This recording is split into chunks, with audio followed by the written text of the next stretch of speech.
As a wholesaler, it matters what you say and do and how you interact with sellers. And even if indirectly or unintentionally, you may be acting in a way that is dishonest, unethical, and even illegal. Find out on today's video the 5 most common ways wholesalers do this and how to operate with the highest standards of integrity coming up. For a limited time, you can get a free copy of Jerry Norton's Virtual Flipper Kit with everything you need to flip houses without seeing them in person. Download it now at virtualflipperkit.com. If this is your first time here, my name is Jerry Norton, and I've been a full-time real estate investor now for over 17 years. Amongst other things, I specialize in flipping houses all across the country, and I've helped thousands of new investors get into the game of flipping and create 6-figure and even 7-figure incomes. If you want to learn how to flip houses so you can live your dream life, be sure to subscribe, click the bell icon to get notified when new videos are released. Like all industries, there are some dishonest and crooked wholesalers that lie, cheat, and steal. That's really unfortunate, and sometimes one bad apple can ruin it for everyone.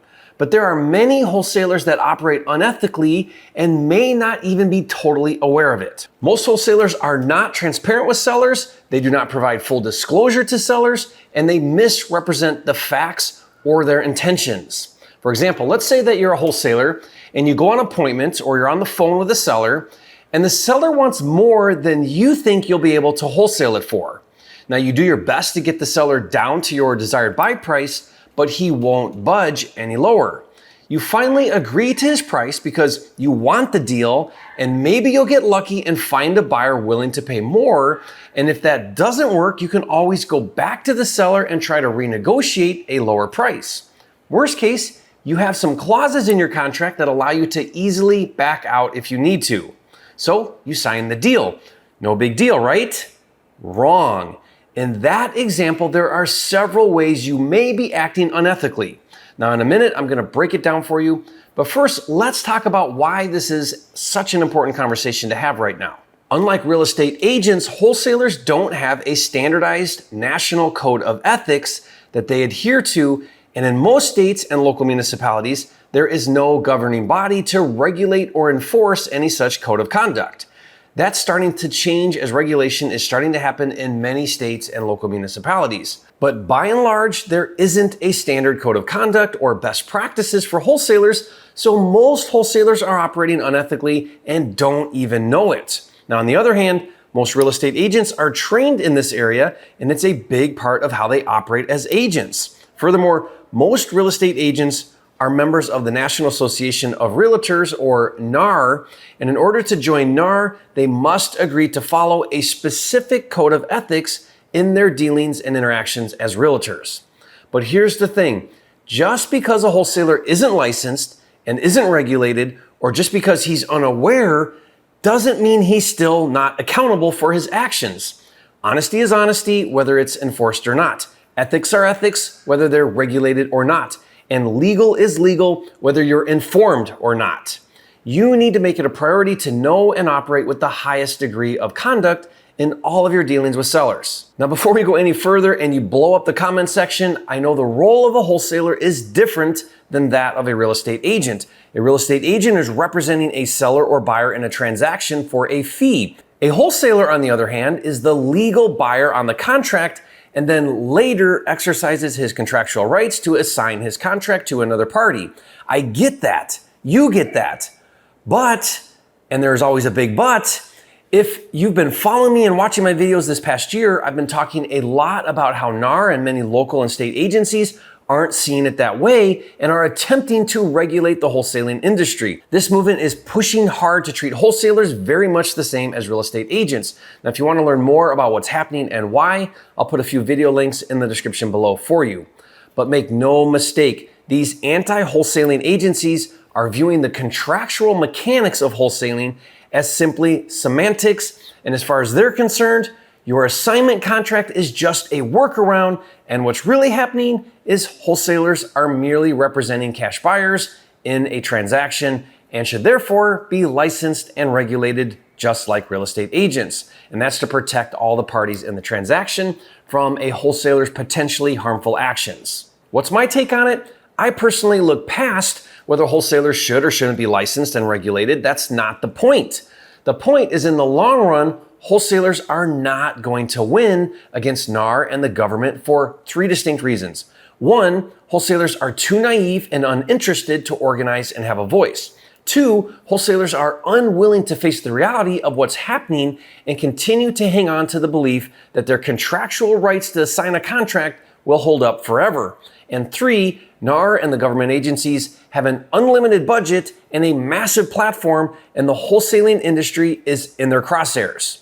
Now, I, for one, don't have my head in the sand, and I believe you should start adapting the way you operate as a wholesaler and start educating yourself on best practices. And shouldn't we as an industry operate more ethically anyways? Okay, rant over.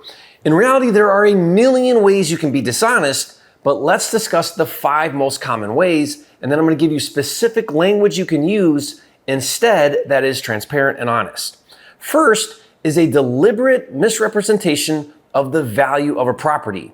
Now, this can be done in a few different ways. One way is the example I first gave, where you knowingly sign a contract for more than the value or more than the price you can pay. The dishonesty is in telling the seller that you will pay that price when you in fact know it's overpriced, and your real intention is to renegotiate a lower price later. Or you let the seller believe you will pay that price when your real intention is to back out of the contract if you can't find a buyer. Now, either of those scenarios is dishonest because you're not being transparent with the seller about your intentions. So, what is the appropriate way to handle a seller wanting more than you can pay? Just be clear and upfront about your intentions. Here's what you could say. Mr. Seller, I believe the price you want is higher than its current value and more than I am willing to pay, but I know and work with a lot of other local investors. If you are willing to give me a window of time, I can take your deal to them and see if I can get you the price you desire. In the event I can't find a buyer at your price after the allotted time frame, you can sell it to someone else. Now, notice I'm being upfront and clear and honest about my intentions. In that situation, I would still want a contract with the seller that gives me the right to find a buyer, but I would probably use an option agreement instead of a purchase agreement. That gives me enough time to see if I can find a buyer. Now, I did a video that explains exactly when and how to use an option. I'll put the link to that video in the description below and you can check it out later. I'll also give you my option agreement that I use for free. I'll put the link in the description below for that as well. The other way to misrepresent value that is very common with wholesalers is to deliberately tell the seller a lower value when negotiating price. For example, you know the as-is value of the property is $110,000, but you tell the seller the as-is value is $90,000 so you can get a better deal.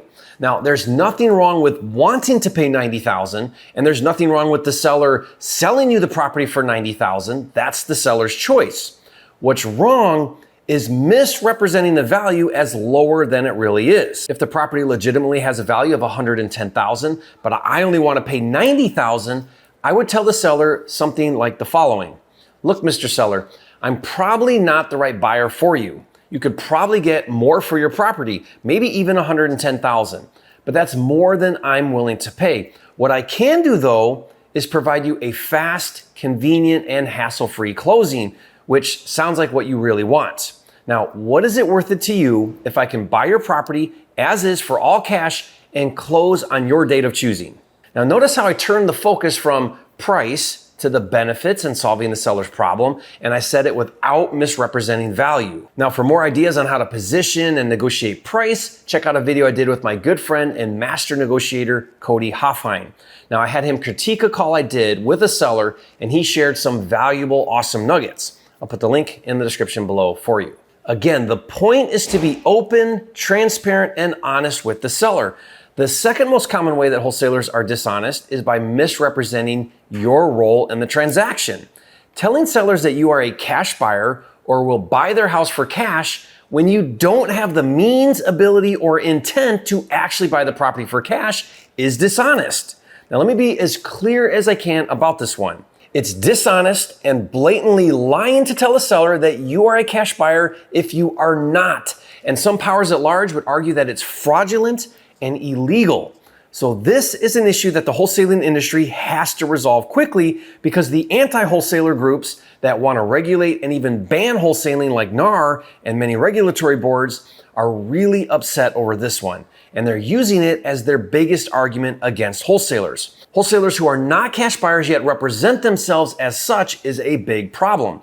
Stop doing that. Here's how. Instead of saying, I'm a cash buyer or I'll buy your house for cash, instead say something like this. I work with a group of investors who are aggressively buying properties in this neighborhood and they have the cash to buy your property. Now that language is better, but even this is not totally accurate because it's your name that goes on the contract and the contract states that you're paying cash.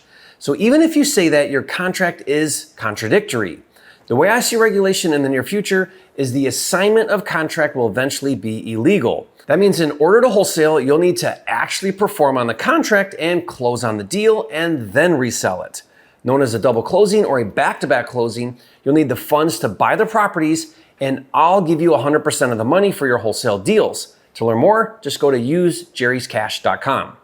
For me, since I do have the cash and I do actually buy, fix, and flip properties, in addition to wholesaling, I may say something like the following. Mr. Seller, I'm not sure yet what my exit strategy will be with your property. I could flip it, I could keep it for a rental, or I may just pass it off to one of my other investors in my network.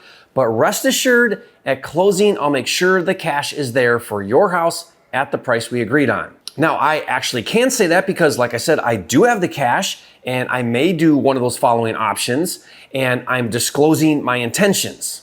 Okay, the third most common way that wholesalers are dishonest is by misrepresenting your intentions with the property.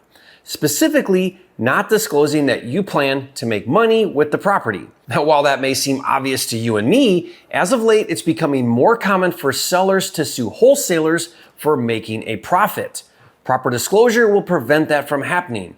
Written right in my contract with the seller is what I call an investor disclosure, which I also verbally review with the seller at the time of signing.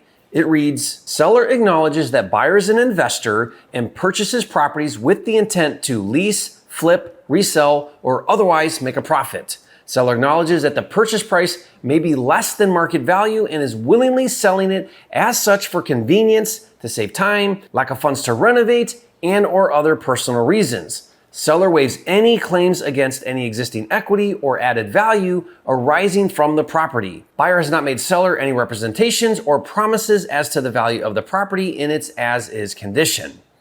Now, by the way, my purchase and sale contract I use with private sellers has taken me years to fine-tune and includes everything you could possibly need to protect yourself as a wholesaler and to provide full disclosure to the seller.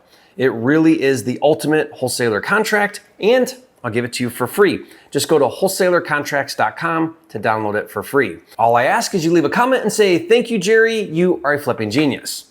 Now, the fourth most common way that wholesalers are dishonest is by misrepresenting your contractual rights, especially contingencies. Let me explain. A contingency is a clause in the contract that if something specific does or doesn't happen, you may have the right to back out of the contract. Now, in and of themselves, contingencies can be very important to have in your contract, but only if used appropriately and if clearly disclosed and understood by the seller. Unfortunately, many wholesalers use contingencies as a weasel clause to conveniently and intentionally get out of contracts without any repercussions, and often at the detriment of the seller. The most common contingency wholesalers use as a weasel clause is an inspection contingency. An inspection contingency gives the wholesaler the right to inspect a property for a specified time frame, and if said inspection is unsatisfactory for any reason, the wholesaler can back out of the contract. Now, by this point, I hope you understand when it's okay and when it's not okay. If you actually use it to perform due diligence and you clearly disclose that to the seller, it's okay.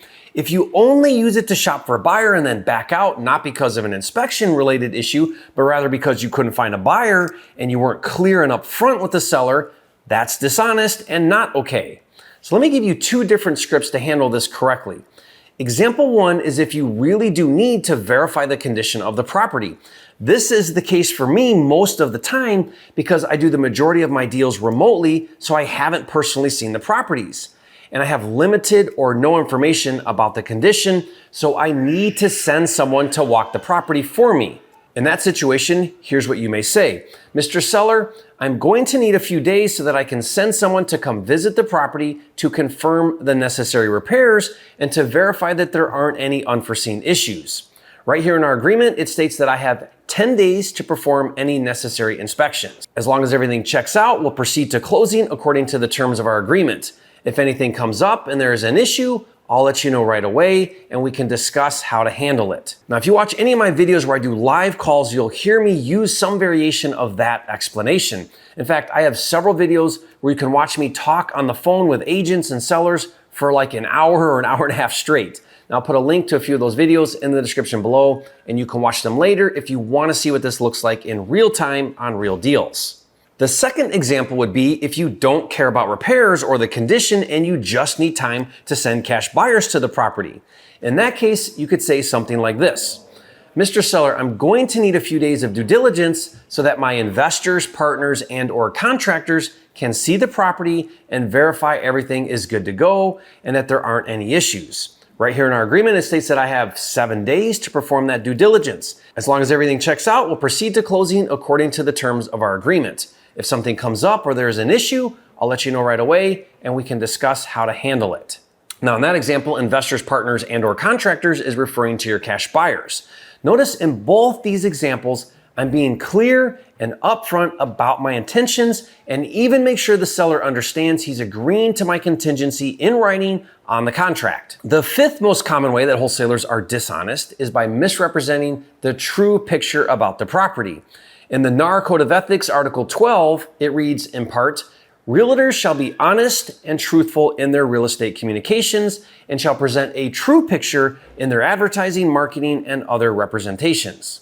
In other words, marketing the property as way better than it actually is. That's dishonest. Wholesalers are notorious for doing this. You can do this by either overinflating the after repair value, downplaying the cost of repairs or the condition, leaving out vital information like a foundation problem, or deliberately leaving out in your marketing pictures of issues and only showing pictures that make the property seem way better than it actually is. In my opinion, this is actually the fastest way to lose credibility with your cash buyers and is one of my pet peeves. It's an insult to my intelligence as a cash buyer because I'm going to eventually find out anyways, and then I'm pissed that you wasted my time. There are wholesalers that I won't look at their deals because I don't feel like sifting through their BS to find out what's really going on. Don't be that person. Rather than give an ARV, give a link to all the comps and let the cash buyer determine ARV. Give all the pictures, not just the best ones, and disclose all known issues.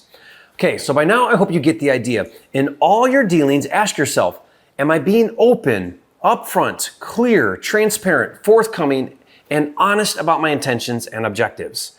If I were the other party, would it be obvious to me?